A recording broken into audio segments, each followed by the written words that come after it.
Hi, this is Bliss Green, NMLS 116122, doing a series on credit is simple. And this topic in this video is how do lenders make credit work for them? How do they use credit? How do they use credit so that it will work on their behalf, because credit is for creditors, for lenders, okay? So what they do is take your payment histories that they report each month, and they turn those statistical data points essentially into a scoring system, right? It's a risk-based assessment, and this is how we get credit scores.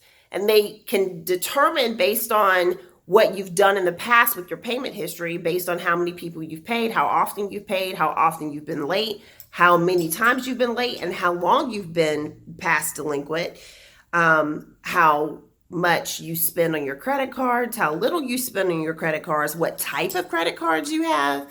All of it matters. And all of these things play into a part of the credit reporting system. So they create credit scores to define what type of risk you are. So when we say someone has good credit, right, we mean someone is stable, because that is really what credit reporting is about, defining your stability. Stable consumers have great credit scores. Unstable consumers tend to have bad credit scores, right? They are what we would call a bad risk or a volatile risk. We don't want to talk in terms of good and bad, but just it is what it is, okay? So what lenders do with your credit reporting information is create a risk assessment, and that risk assessment is defined mathematically. So we call them algorithms. So we know that there are three credit bureaus. There's Equifax, Experian, TransUnion, right? And they all have their own algorithms. And so you may have heard of the name of each algorithm. And so you've got a Beacon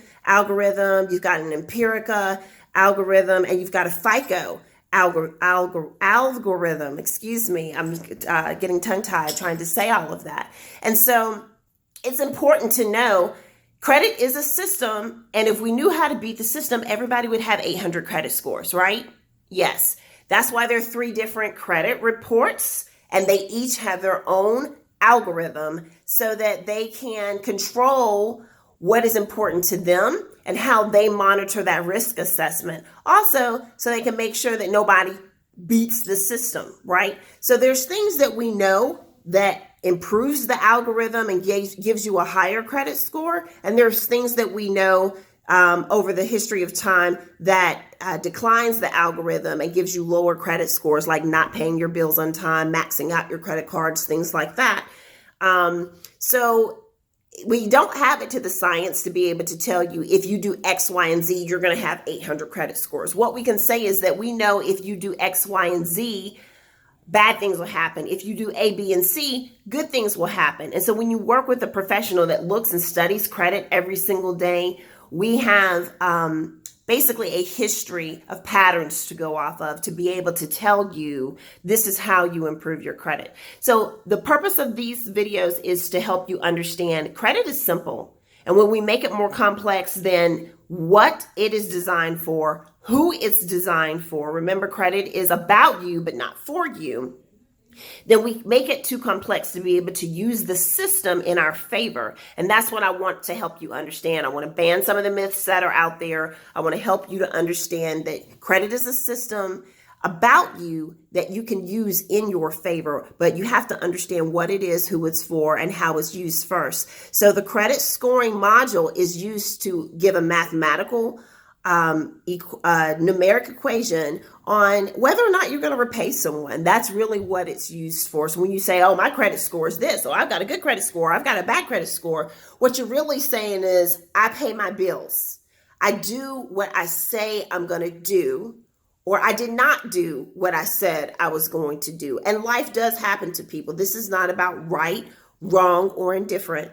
This is just about the facts. And when we make credit more complex than that, then it doesn't work out in our best interest. When we understand credit is something simple and we work towards changing that narrative, then we get the results that we want in our life that system plays a part in our lives and understanding how to change that narrative to our favor. Okay. So if you know someone who needs this video series, please do forward this on. I want to help you change the narrative on your credit reporting content and your score so that you can get the things that you deserve in your life. Again, my name is Bliss Green, NMLS 116122. We are lending and changing lives, and I would love to help you qualify for a home loan in 50 states. Thanks for being with me.